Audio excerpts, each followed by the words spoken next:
the Ten Commandments and God's law, they are powerless to save you. They are powerless to save you. They are powerless to change you.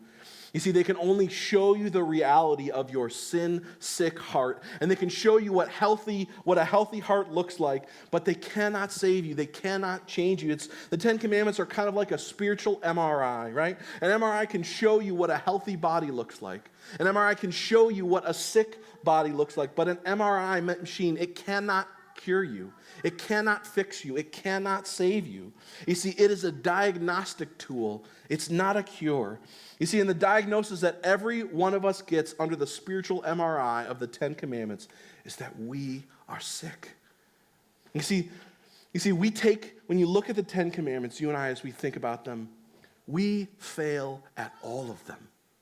All of them we fail. You see, you and I, we have not always loved God exclusively. We have not always worshiped Him rightly. We have not always honored His name. We have not always rested in Him. We have not always honored our parents or those in authority over us.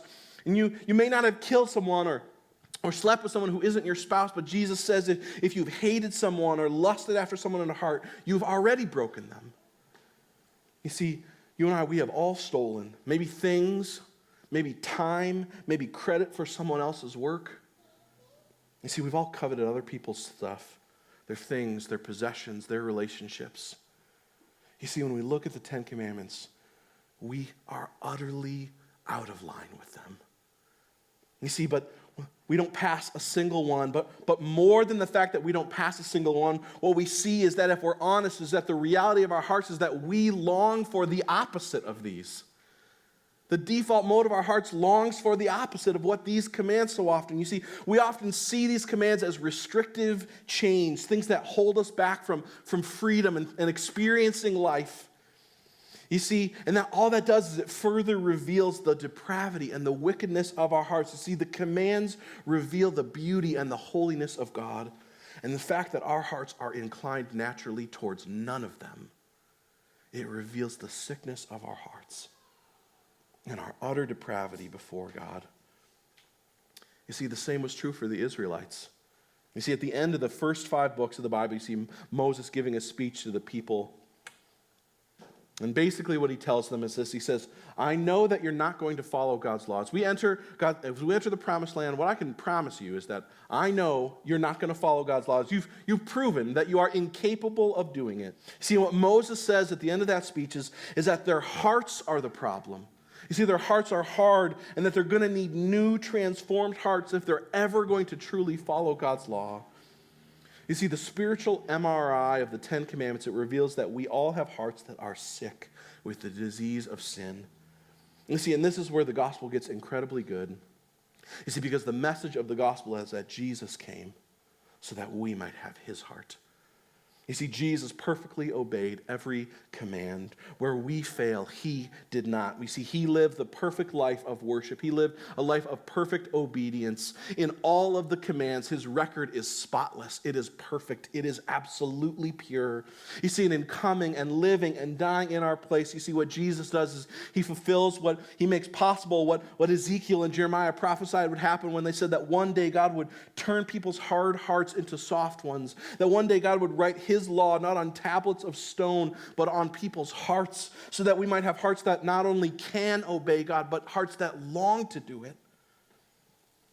You see, Jesus came that He might die, that we might receive new hearts, that we might receive His heart, a heart that is revealed in a life of obedient worship unto Him. You see, and the truth is that the only way you get His heart, the only way you get a new heart, is by acknowledging that yours is sick, and that what you need is a fix that you cannot provide. You see that you need God to give you a new heart. You see, the beauty of the gospel is that you cannot save yourself. Oh, but God can. And He's already made a way so that you might have salvation in Him. You see, He's already given Himself for you so that you might have a new heart that can love Him and long for Him and not just try to obey, but long to do it. You see how that changes you?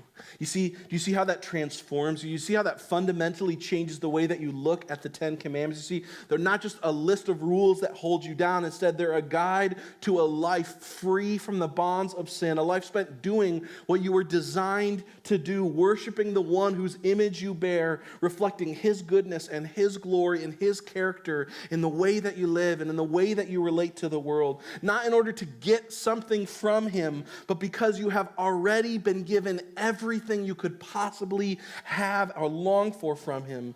Trevin Wax, a commentator, he writes it this way. He says, some people think that in order to be free from the slavery of sin, they need to begin living this way. That once we live according to the Ten Commandments, we'll be free. We will attain salvation. But the Bible teaches that it is the other way around.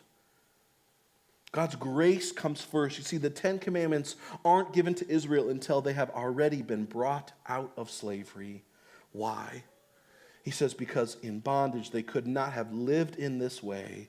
You see, they have been brought out of slavery, shown mercy, so that they might be able to live in this new way. You see, he says the same is true for us. See, we don't keep the commands in order to experience salvation. We experience salvation in order that we might now be able to keep the commands. You see, the Ten Commandments, they're not instructions about how to get out of slavery in Egypt. They're not instructions about how to get free. You see, they are a guide that shows us what freedom from sin looks like. They show a freed people what it looks like to live free. They show us what it looks like to live in the freedom that God has bought for us, the freedom that he has died so that we might have. You see, God's law, it shows us what it looks like to live a life to the full. Jesus in John chapter 10 says that I have come so that you may have life abundantly, that you may have life to the full.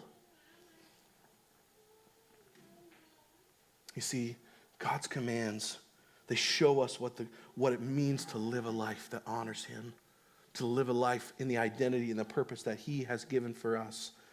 And the gospel is the thing that empowers us to pursue that kind of life. The gospel is the thing that empowers us to pursue that kind of life.